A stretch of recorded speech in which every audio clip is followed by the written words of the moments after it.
شہیدوں کی لڑی میں ایک حسین ایسا نرالا ہے،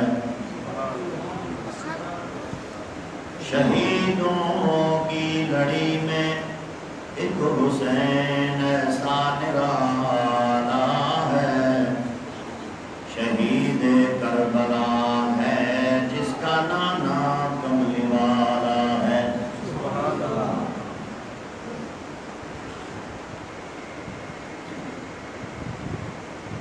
اے کربلا کی خاک تو اس احسان کو نہ بھول، تڑپی ہے تجھ پہ لاش جگر گوشہ بطول، شہادت ہے مقصود مطلوب مومن، نہ مال غنیمت نہ کشور کشائی۔ واجب الاحترام عزیزان گرامی قدر دوستوں بزرگوں عزیز ساتھیوں، اللہ تعالیٰ کے خصوصی فضل سے آج 6 محرم الحرام سن 1441 ہجری جمعۃ المبارک کی بابرکت ساعات میں نے قرآن مجید فرقان حمید کی آیت شہادت آپ حضرات کے سامنے تلاوت کی۔ دعا فرمائیں اللہ تعالیٰ ہم سب کو سعادت والی زندگی اور کی تمنا کرنے والوں کو شہادت کی موت نصیب فرمائے۔ سعادت کی زندگی تو ہر ایک کو چاہیے، نیک زندگی، سعادت والی زندگی، برکات والی زندگی، اعمال صالحہ والی زندگی، اور عمل کرنا چاہیے۔ شہادت کی موت حاصل کرنی پڑتی ہے، شہادت کی موت مانگنی پڑتی ہے، شہادت کی موت اللہ سے لینی پڑتی ہے۔ اس میں لوگ کتراتے ہیں، تھوڑا جھجکتے ہیں۔ یاد رکھیں، بیماری، تکلیف، بخار سے مرنے والے کو اذیت زیادہ ہوتی ہے، دشمن کی تلوار اور گولی سے اسلام کی خاطر مرنے والے کو تکلیف بالکل نہیں ہوتی۔ بلند آواز سے کہہ کون چاہتا ہے کہ میں تکلیف والی موت مروں؟ کوئی چاہتا ہے؟ آج ہمارے اندر یہ جذبہ ختم ہوتا جا رہا ہے۔ شہادت کی موت وہ موت ہے کہ جو اللہ کے نبی صلی اللہ علیہ وسلم نے بھی اللہ سے بار بار مانگی تھی۔ آج کی نشست میں آپ حضرات کی خدمت میں جو موضوع سخن پر گفتگو کرنا چاہتا ہوں وہ ہے کربلا اور واقع کربلا کی حقیقت کے چند پہلو اور اسلام میں غم منانے کا حقیقی اور شرعی طریقہ کیا ہے۔ موضوع سمجھ میں آ رہا ہے؟ دو باتیں ہیں، غم یقیناً کسی کے جانے پر، کسی کی وفات پہ، شہادت پہ دل زخمی بھی ہوتے ہیں، تکلیف ہوتی ہے، برا ساتھ یقیناً غم ہوتا ہے، لیکن اس کا کوئی شرعی ایک طریقہ کار بھی ہے، اور عام موت کا غم زیادہ ہوتا ہے، شہادت کا غم کم ہوتا ہے، خوشی زیادہ ہوتی ہے۔ عام موت کا غم زیادہ ہوتا ہے، خوشی بالکل نہیں ہوتی۔ خوشی، ایک بندے کا باپ فوت ہو جائے، یار شکر ہے اللہ کا میرا ابا فوت ہو گیا، وہ بیوقوف بھی ہوگا نا۔ عام موت، طبی موت، بیماری، ایکسیڈنٹ والی موت کسی کی بھی ہو جائے، اس کا غم ہی غم ہوتا ہے۔ شہادت کا غم نہیں ہوتا، ہاں جدائی کا غم ہوتا ہے، کیے گئے ظلم کا غم ہوتا ہے، لیکن شہادت کی موت کی خوشی ہی خوشی ہوتی ہے۔ تو جو لوگ 1400 سال سے نواسہ رسول حضرت حسین کی شہادت کا غم مناتے ہیں، وہ غیر شرعی اور غیر اسلامی کام کر رہے ہیں۔ غم تو منانا چاہیے طبی موت کا، بات سمجھ میں آ رہی ہے؟ شہادت تو حضرت حسین نے مانگ کے لی ہے۔ کوئی مصیبت مانگتا ہے؟ سارے بولیں گے کوئی مصیبت مانگتا ہے؟ کوئی بیماری مانگتا ہے؟ اگر کوئی مصیبت یا بیماری مانگے تو وہ اللہ کی ناراضگی کو دعوت دے رہا ہے۔ ہاں اللہ کی طرف سے کسی پہ آ جائے، اس پہ صبر کرنے والے کو اللہ جنت میں بھیج دیتا ہے۔ تو شریعت کے اندر غم منانے کا ایک طریقہ ہے.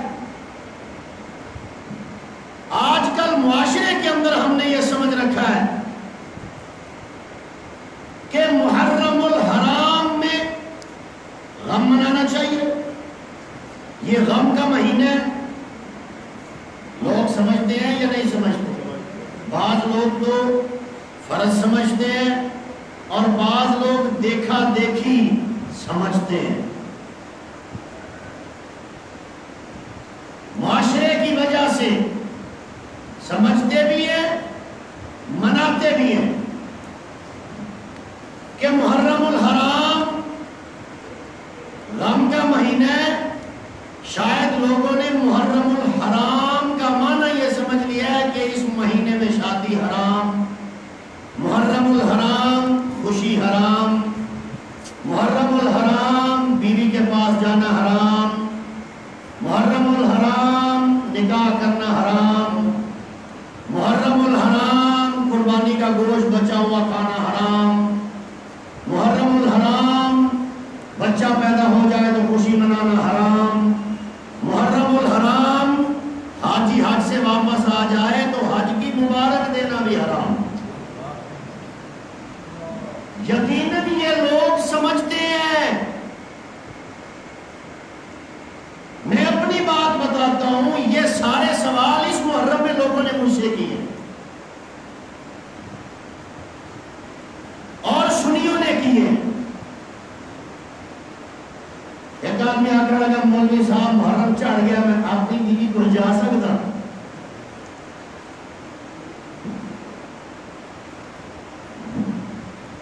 میں کہ اگر بیوی کو ڈانٹ ہے تو جا سکتا ہے. ڈانٹا سمجھتے تھے؟ اگر تیری کانٹا نہ لگے تو جا سکتا ہے بے وقوفی یار. محرم، اچھا اگر یہی محرم الحرام کا مطلب ہے جو آج لوگ لے رہے ہیں، تو بیت اللہ کا ایک نام ہے مسجد حرام. کیا نام ہے؟ مجھے دا مطلب یہ ہویا کہ مسجد حرام ہے نماز پڑھنا حرام، طواف کرنا حرام، صفا مسلم مروا دے چکر لاؤنا حرام، حجر اسود دا بوسا لینا حرام. کیونکہ یہ دانا ہے مسجد ہے. وہ بندہ بے وقوف نہیں کہ اور کیا ہے.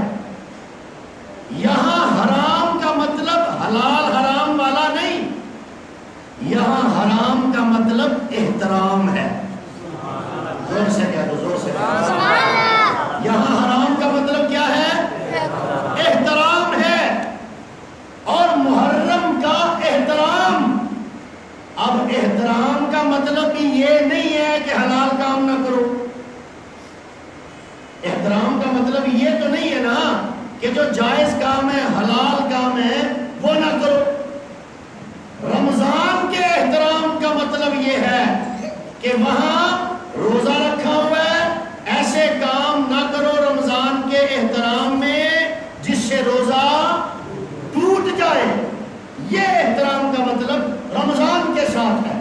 محرم کے احترام کا حکم جو حدیث پاک میں آیا ہے، آپ علیہ السلام نے فرمایا محرم کا مہینہ تھا، اس مہینے میں اللہ نے زمین و آسمان کو پیدا فرمایا.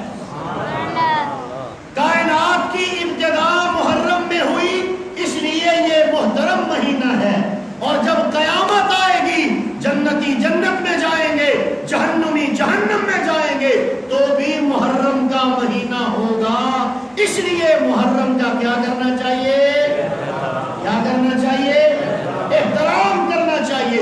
باقی رہی بات سوگ منانے کی، افسوس کرنے کی، غم منانے کی، مجھے بتاؤ عظمت زیادہ نانے محمد کی ہے یا نواسے حسین کی ہے؟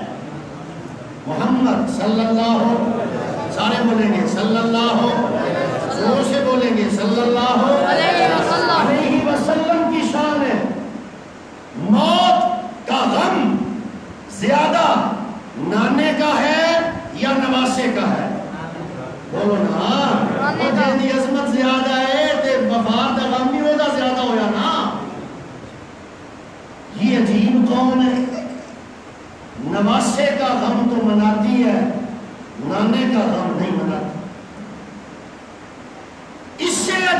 تھی. حضرت حسین رضی اللہ تعالیٰ عنہ کے بڑے بھائی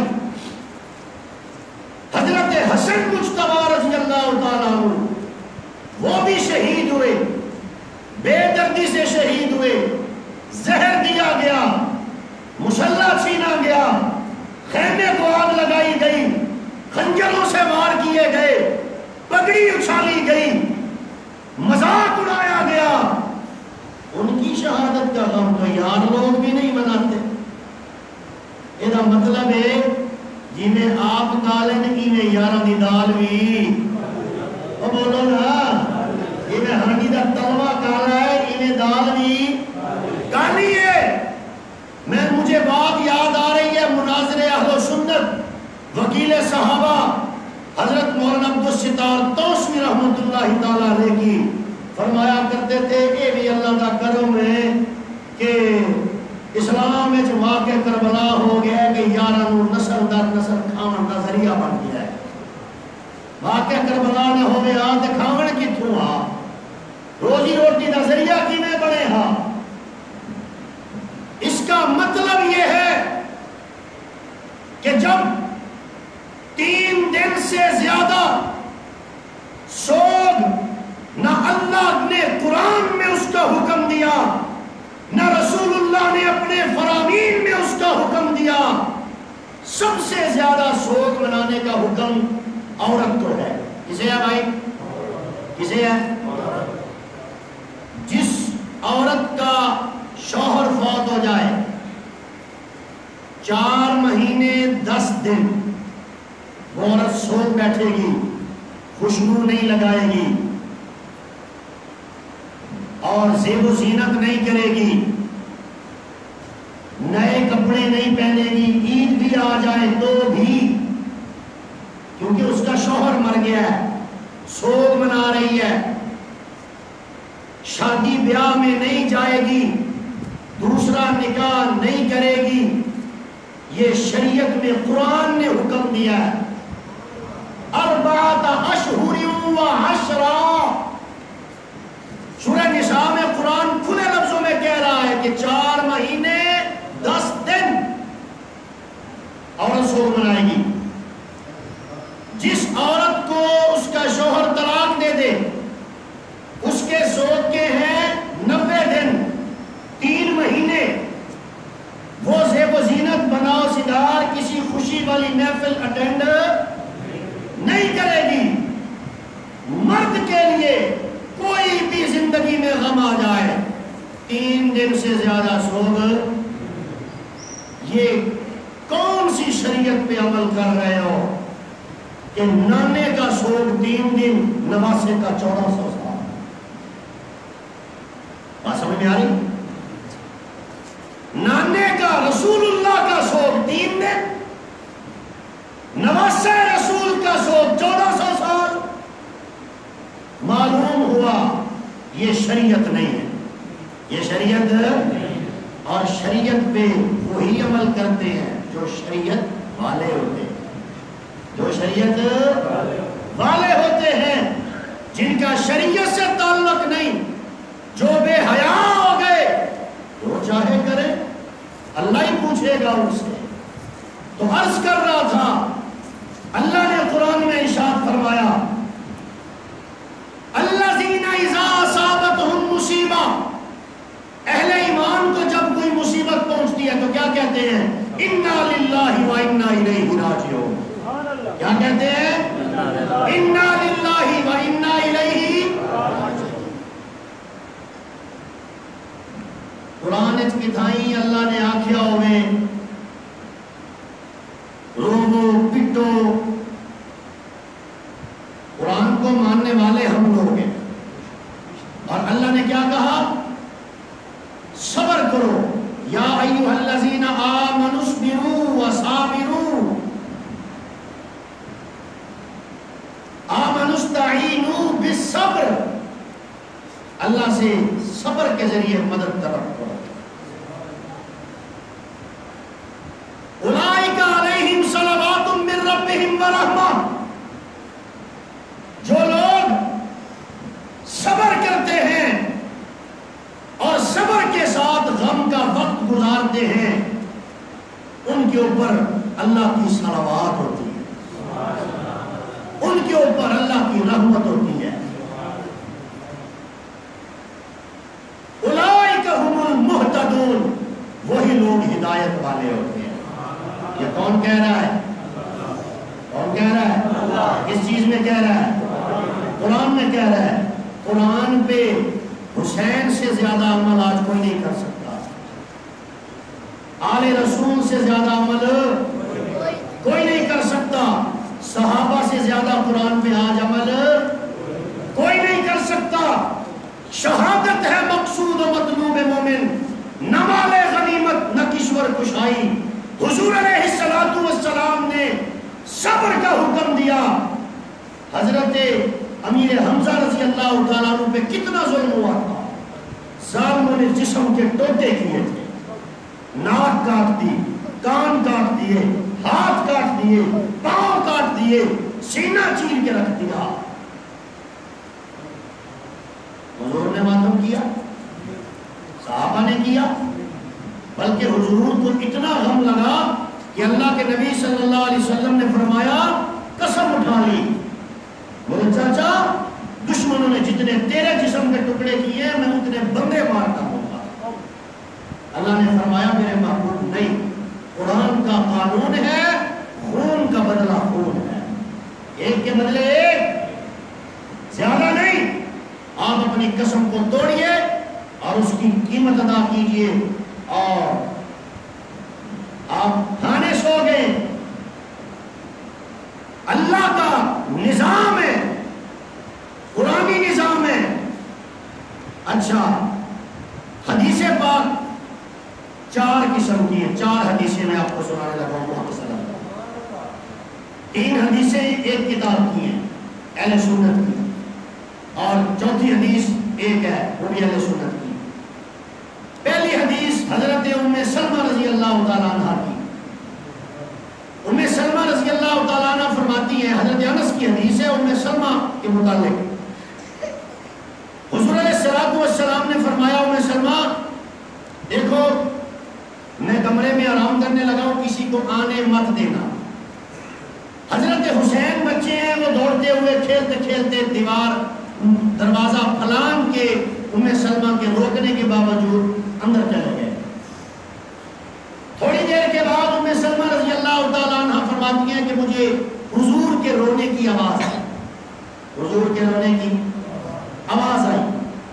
کتاب مسند احمد، امام احمد بن حنبل رحمۃ اللہ علیہ، مسند احمد معتبر روایت اہل سنت۔ حضور کے رونے کی آواز آئی، ام المومنین ام سلمہ رضی اللہ تعالیٰ عنہ اندر گئی، آقا کیا ہوا، آپ رو رہے ہیں؟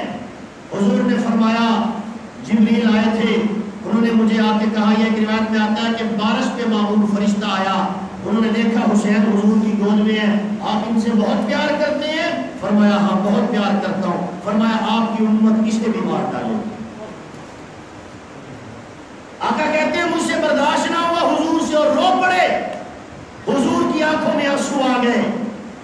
ام سلمہ رضی اللہ تعالیٰ عنہ اور حضرت انس اس حدیث کے راوی ہیں۔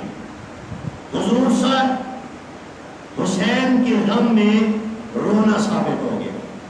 ایک روایت صحیح روایت ہے، اس پہ استدلال میں بعد میں کرتا ہوں۔ دوسری روایت بھی مسند احمد کی ہے، حضرت عبداللہ بن عباس رضی اللہ تعالیٰ عنہ کی روایت ہے، اس میں ایک خواب کا ذکر کیا جاتا ہے۔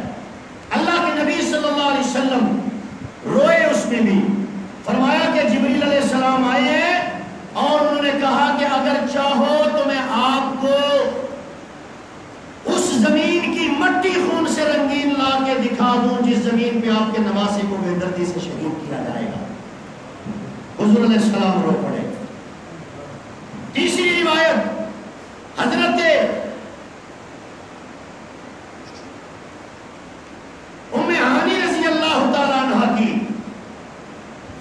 کہ حضور علیہ السلام وہ خواب دیکھتی ہیں، میں نے خواب دیکھا کہ حضور کے جسم سے ایک ٹکڑا حضور کے گوشت کا کٹا اور میری گود میں آ کے گر گیا۔ بڑی پریشان ہوئی اور اٹھ کے حضور کے پاس گئی، آقا میں نے یہ خواب دیکھا ہے، بڑا خطرناک سا خواب ہے، آپ کے جسم کا ٹکڑا کٹا اور میری گود میں آ کے گرا۔ آپ نے فرمایا یہ خواب بہت اچھا ہے۔ آقا اچھا کیسے؟ فرمایا میری بیٹی فاطمہ کے بدن سے اللہ ایک بیٹا پیدا کرے گا، اس کا نام حسین ہوگا اور حسین کی پرورش تم کرو گی، وہ تیری گود میں آئے گا۔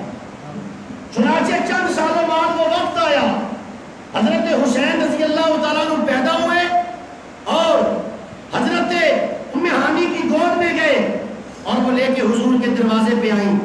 حضور نے دیکھا، یا رسول اللہ دیکھو وہ خواب میرا پورا ہو گیا۔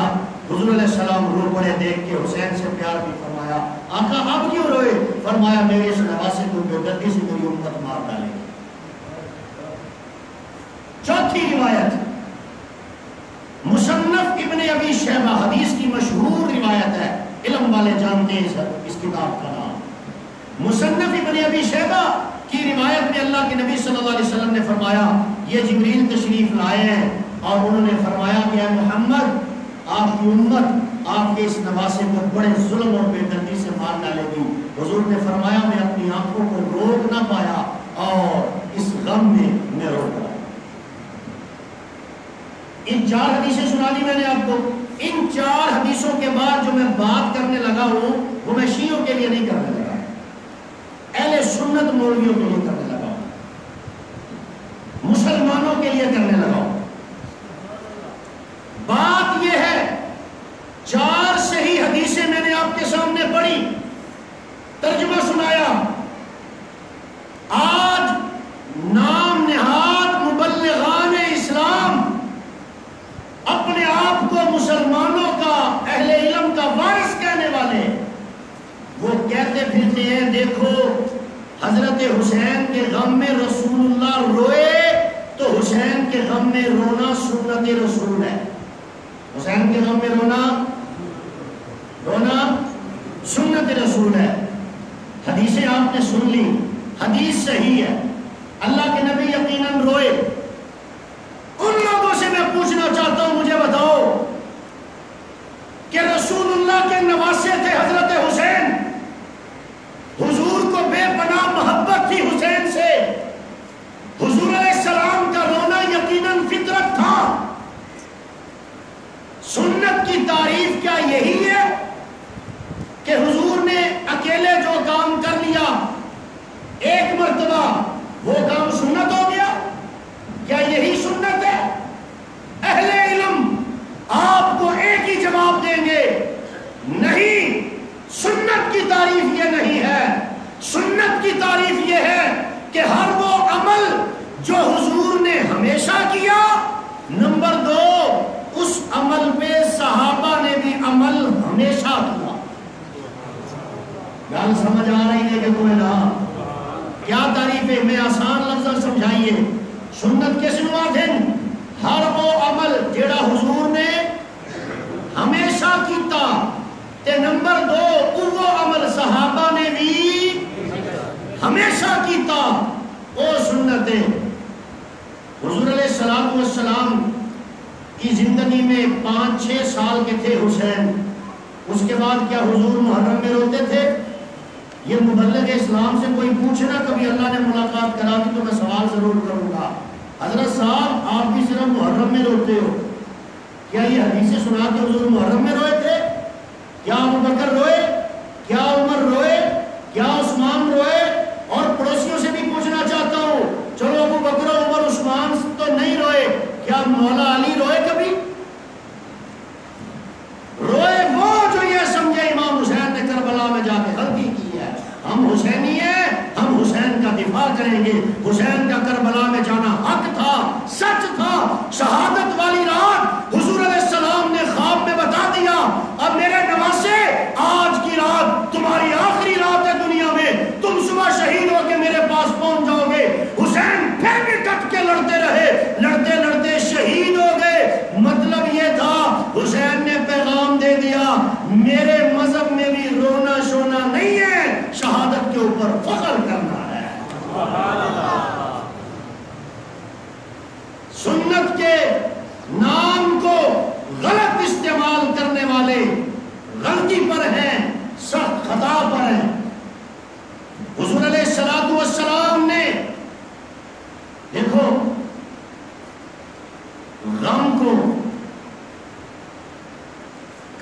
کرنا چاہیے یا زیادہ کرنا چاہیے؟ آپ سے پوچھو. تسی جو کسی نے مرن تے ویندے ہو تے جا کے کیا آتے ہو اللہ تک مزید رونا نصیب کرنا. انہیں اللہ علیہ لتر انہیں آخر تو صبر کرامن آئے تو سب ہو روامن آئے. تیرے باپ کے لیے، تیرے سے مراد آپ نہیں اجتماعی طور پہ بات کر رہا ہوں کہ تیرے باپ کے لیے صبر ہے، نواسے رسول کے لیے غم میں اضافہ. یہ کہاں کا فلسفہ ہے؟ یہ کہاں کی سوچ ہے؟ یہ کہاں کی تھیوری ہے؟ نہیں ہے، نہیں. یہ اسلام نے سوچ نہیں دی. اسلام نے، قرآن نے صبر کا حکم دیا ہے اور اللہ بھی کہتا ہے ان اللہ مع الصابرین. اسی اہل سنت خوش نصیب ہیں کہ صبر کرنے والے ہیں تو اللہ بھی ساڈے نال ہے. آپ کو سبحان اللہ، نماز نال آکھو سبحان اللہ. کہ جدوں اللہ ساڈے نال ہے تے حسین ساڈے نال کیوں نہ ہو سی؟ علی ساڈے نال کیوں نہ ہو سی؟ نبی ساڈے نال کیوں نہ ہو سی؟ دلیل کے دن یوسف علیہ السلام دے غم میں یعقوب علیہ السلام نے 40 سال روندا رہا، انا ہو گیا. تسان نے کیوں نہیں ہوئے 1400 سال روندے ہو؟ وہ انے ہو نہیں. گل سمجھ آ رہی؟ تو انو یہ مطلب ہے محبت کا ہے نہیں حضرت امام حسین نال جڑا حضرت انے نہیں ہوئے. دین کا مذاق اللہ کو برداشت نہیں ہے. ہم حسینی ہیں، ہم حسین کی طرح صبر بھی کریں گے اور حق کے لیے ڈٹ بھی جائیں گے انشاءاللہ. کیا خیال ہے آپ حضرات؟ بات لمبی ہو جائے گی، دوسری بات بھی کرنی ہے. حضرت حسین رضی اللہ تعالیٰ عنہ کا کربلا والا واقعہ سانحہ یقیناً دلدوز واقعہ ہے. بہت بڑا ظلم ہوا ہے، ان کے ساتھ زیادتی ہوئی ہے. ایک اشکال کا جواب میں دینا چاہتا ہوں، توجہ سے سنیے گا. حضرت حسین حق کے لیے ڈٹ گئے، حسین اسلام سے ڈٹ گئے. حق اور باطل کی جنگ تھی، اسلام اور کفر کی لڑائی تھی. یہی آپ سنتے ہو نا؟ 100% جھوٹ ہے، غلط ہے. کربلا میں جو وقوع ہوا، سیدنا حسین ابن علی رضی اللہ تعالیٰ عنہ جو گئے، اسلام اور کفر کی جنگ نہیں تھی. اسلام اور کفر کی جنگ. جو لوگ یہ کہتے ہیں کہ اسلام اور کفر کی جنگ تھی اور مولانا ابو الکلام آزاد کے شعر کا ایک مصرع پڑھ پڑھ کے قوم کو گمراہ کرتے ہیں کہ اسلام زندہ ہوتا ہے ہر کربلا کے بعد، کہ حسین نہ جاتے تو اسلام مردہ ہو جاتا. اور اس کے اندر اہل سنت بھی جہالت اور لاعلمی کی وجہ سے کہہ دیتے ہیں حسین اسلام کی خاطر لڑا اور شہید ہو گیا، اور اسلام اور کفر کی یہ جنگ تھی، حق اور باطل کی یہ جنگ تھی. وہ بھی سخت دھوکے میں ہیں. مجھے بتاؤ، حسین رضی اللہ تعالیٰ عنہ تو اپنے گھر والے، بہنیں اور بیویاں اور بچے اور اپنے پوتے اور پوتیوں کو، آل رسول کے چند افراد کو لے کے گئے حسین اسلام بچانے. پوری کائنات میں صرف یہی چند گھرانے اسلام میں موجود تھے، مسلمان تھے، باقی ساری امت کافر تھی. سوال سمجھ آ رہا ہے؟ کیا اسلام بچانے کا درد صرف نبوت کے گھرانے میں باقی رہ گیا تھا، باقی پوری کائنات میں اسلام ختم ہو گیا تھا؟ کتنا بڑا حملہ ہے محبت حسین کی آڑ پہ پوری امت مسلمہ. مسئلہ سمجھ میں آ رہا ہے؟ بات سمجھ میں آ رہی ہے میری؟ کتنا بڑا حملہ ہے. اور وہ صحابہ جن صحابہ نے حضور کے اشاروں پہ گردنیں کٹا چھوڑی تھی، 200 سے زیادہ صحابہ زندہ تھے اس وقت 61 ہجری میں جب حضرت حسین کربلا کی طرف جا رہے تھے. چاہیے تو یہ تھا کہ اسلام اور کفر کی جنگ تھی، یزید نے اسلام کے حکموں کو توڑ دیا تھا، مسجدوں میں شرابیں چل رہی تھی، زنا کاری ہو رہی تھی، نعوذ باللہ وہ 200 سے زیادہ صحابہ جو زندہ موجود تھے ان کی غیرت کہاں گئی؟ ان کو تو چاہیے تھا کہ وہ حضرت حسین کے ساتھ جائیں، الٹا وہ صحابہ حضرت حسین کو روک رہے تھے۔ سب کتابوں میں لکھا ہوا ہے صحابہ نے امام حسین کو روکا، حضرت مت جائیں، حضرت مت جائیں، حضرت یہ آپ کے ساتھ غداری ہو رہی ہے، یہ آپ کے ساتھ دھوکہ ہو رہا ہے، یہ خطوں میں حقیقت نہیں ہے، یہ خطوں میں جھوٹ ہے، غداری ہے، یہ غدر کی جنگ تھی۔ اور جنگ وہ ہوتی ہے جہاں آمنے سامنے اسلحہ لے کے لوگ کھڑے ہوں، یہ تو کوئی جنگ نہیں ہے، ایک طرف لشکر ہے اور ایک طرف بچے ہیں، ایک طرف لشکر ہے اور ایک طرف دودھ پیتا اسلحہ ہے، یہ کوئی جنگ ہے؟ اسے جنگ نہیں کہتے۔ اہل سنت کا موقف یہ ہے آل رسول کے ساتھ دھوکہ ہوا۔ کیا ہوا؟ مسئلہ یاد رہے گا، آل رسول کے ساتھ کیا ہوا، حضرت حسین کے ساتھ کیا ہوا، دھوکہ ہوا۔ اس دھوکے کو حضرت حسین نہ سمجھے، صحابہ سمجھتے تھے، صحابہ سمجھتے تھے۔ عبداللہ بن عمر کا بیٹا روکنے والا، عبداللہ بن عباس کا بیٹا روکنے والا، عبداللہ بن جعفر حضرت حسین کا کزن، چچے جعفر کا بیٹا، اور حضرت حسین کا بڑویا بہنوئی حضرت علی اور فاطمہ کا داماد حضرت عبداللہ بن جعفر روکنے والے، عبداللہ بن زبیر حضرت ابو بکر صدیق کا نواسا روکنے والا، حضرت ابو ذر غفاری صحابی رسول روکنے والے، سب کہنے لگے حضرت مہربانی کرو، اس وقت زمین پہ حسین تیرے خون سے اعلیٰ خون کوئی نہیں ہے، ہم جانتے ہیں یہ کوفی بے غیرت ہیں، ہم جانتے ہیں یہ دھوکہ دے رہے ہیں، ہم جانتے ہیں یہ غداری کر رہے ہیں، یہی کوفی تھے جنہوں نے مولا علی کے ساتھ زیادتی کی، یہی کوفی تھے جنہوں نے آپ کے بھائی حسن کو خنجر مارے، زہر دیا، جنہوں نے آپ کے بھائی کے ساتھ غداری کی،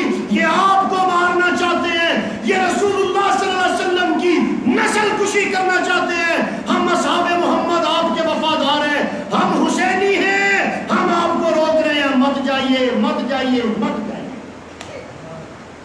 یہ موقف سب نے لکھا ہے کتابوں میں، اہل سنت نے بھی لکھا ہے، روافض نے بھی لکھا ہے، اس میں کسی کو کوئی اختلاف نہیں ہے۔ حضرت عبداللہ بن عمر کے بارے میں تو یہاں تک آیا کہ جب حضرت حسین نہ رکے تو عبداللہ بن عمر رونے لگ گئے، حضرت حسین کے گلے ملے، فرمایا میں ایک شہید سے آخری دفعہ مل رہا ہوں، اتنا یقین تھا کہ حسین مارے جائیں گے، میں شہید سے آخری دفعہ مل رہا ہوں۔ اور حضرت عبداللہ بن عباس جو بڑے تھے حضرت حسین سے، انہوں نے کیا کہا؟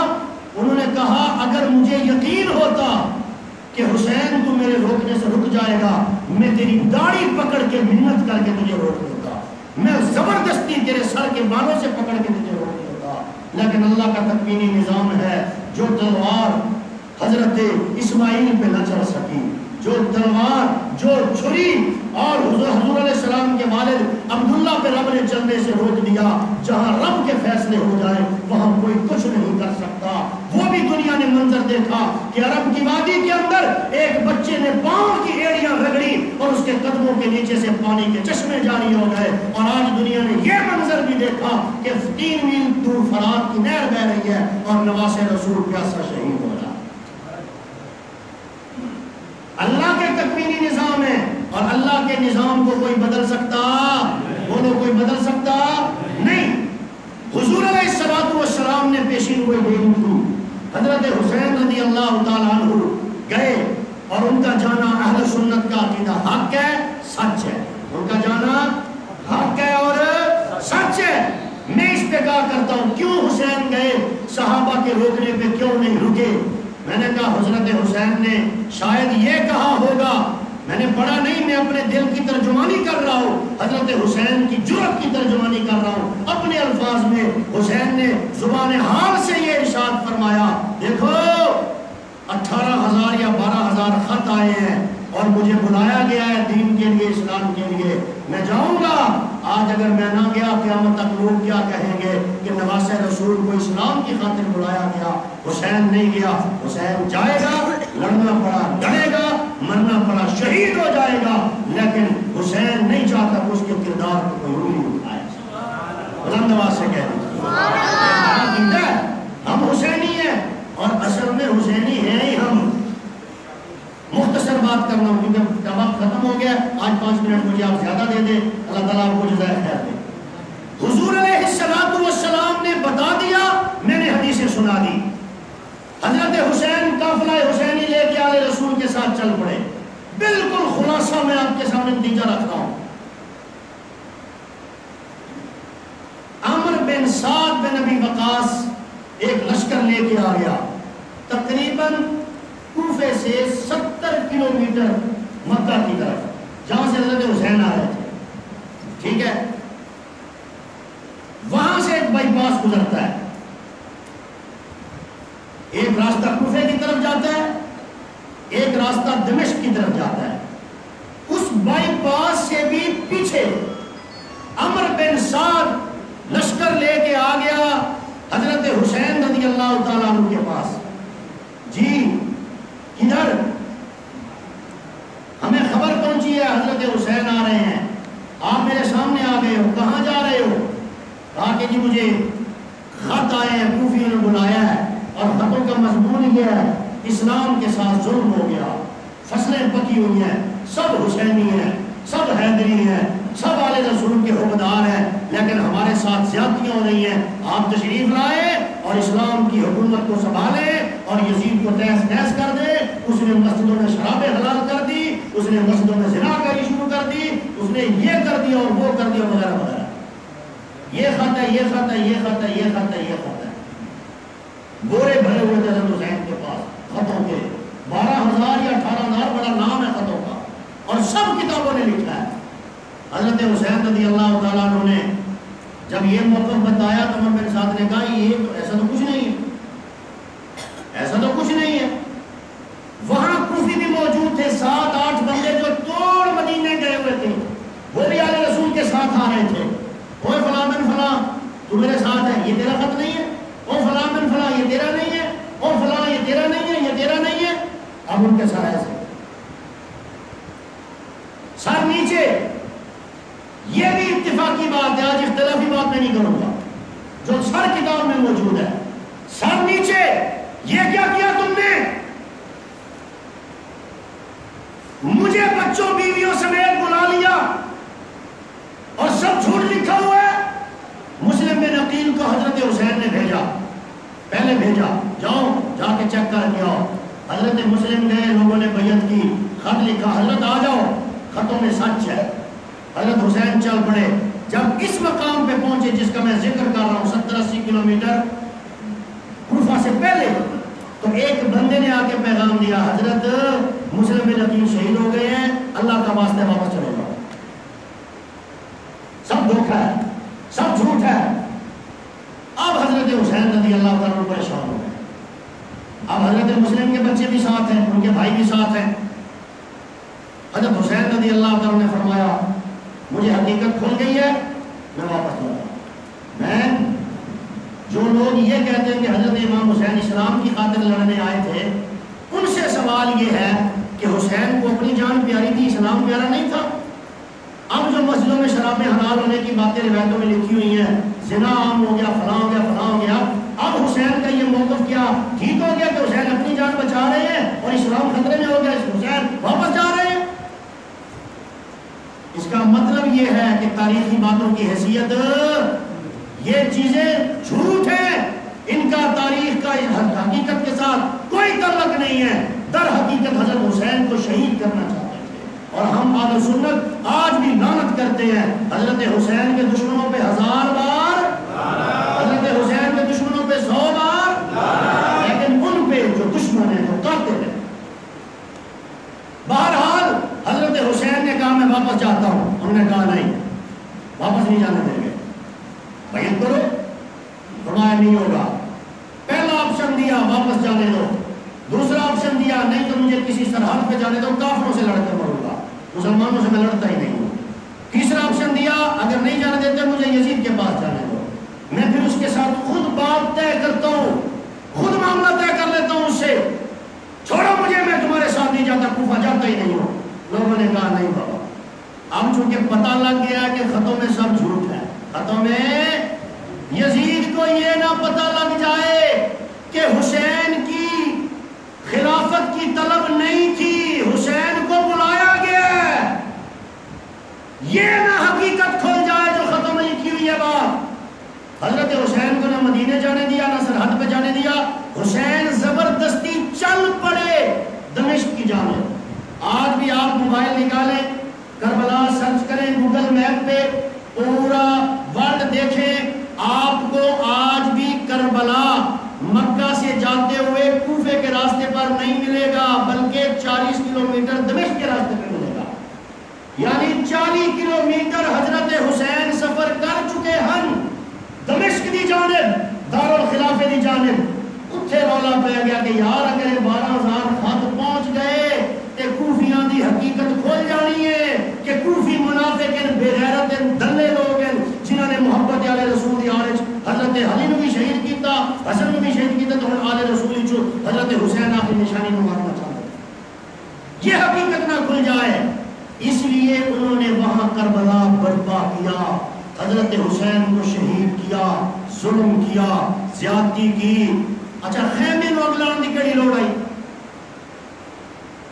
خیمے نو اگلان دی کڑی لوڑ آئی۔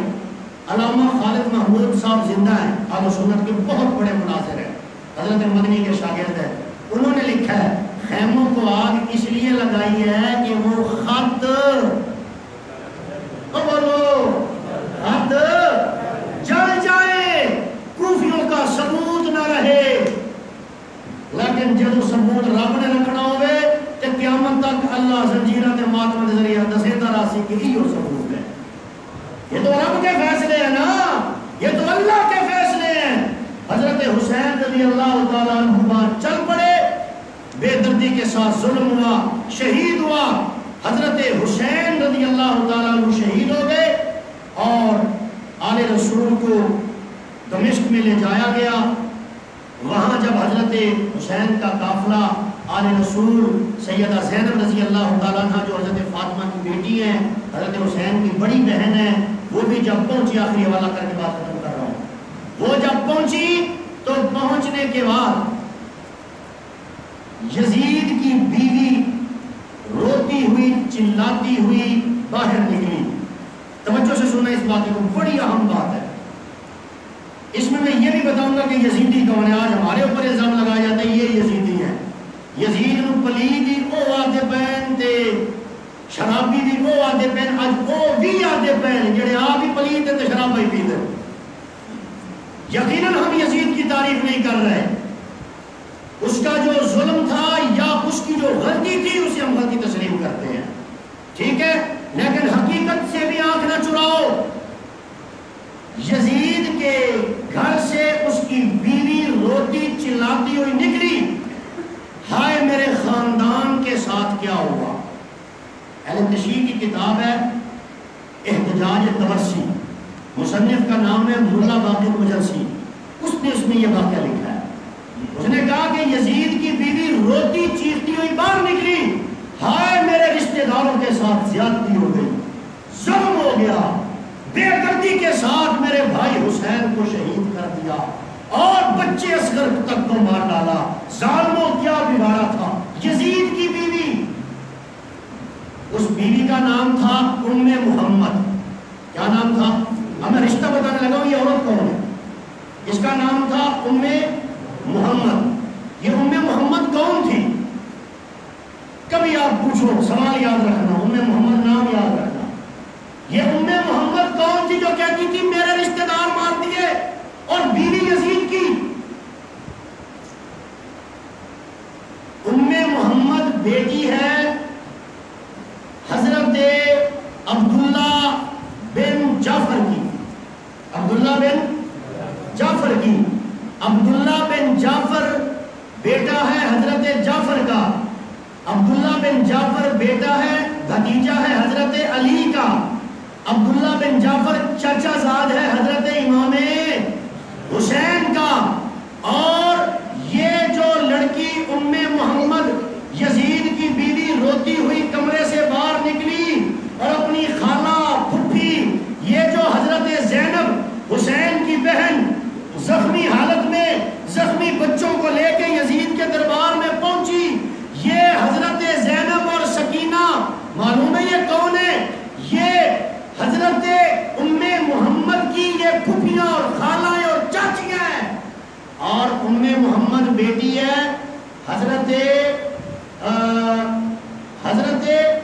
بیٹی ہے حضرت ام محمد حضرت یزید کی بیوی ہے، اور حضرت عبداللہ بن جعفر کی بیٹی ہے، اور حضرت عبداللہ بن جعفر کا نکاح ہوا حضرت زینب کے ساتھ۔ کس کے ساتھ ہوا؟ کون سی زینب؟ یہی جو آئی بیٹھی ہے، اسی زینب کے ساتھ حسین کی بہن فاطمہ علی کی بیٹی حضرت زینب اسیرہ کربلا، اس کے ساتھ نکاح ہوا عبداللہ بن جعفر کا۔ انہوں نے طلاق دے دی تھی یا وہ فوت ہو گئے تھے، یہ بیوہ تھی یا مطلقہ تھی، جب یزید کے دربار میں پہنچی کربلا سے زخمی حالت میں، اور ام محمد جو یزید کی بیوی ہے اس زینب کی سوتیلی بیٹی ہے، اس زینب کی سوتیلی بیٹی، یعنی عبداللہ بن جعفر کی پہلی بیوی کی بیٹی ہے، باپ ایک ہے شوہر ایک ہے۔ تو حضرت زینب بنت فاطمہ، زینب بنت علی، بہن حضرت حسین کی یزید کے گھر میں رک گئی۔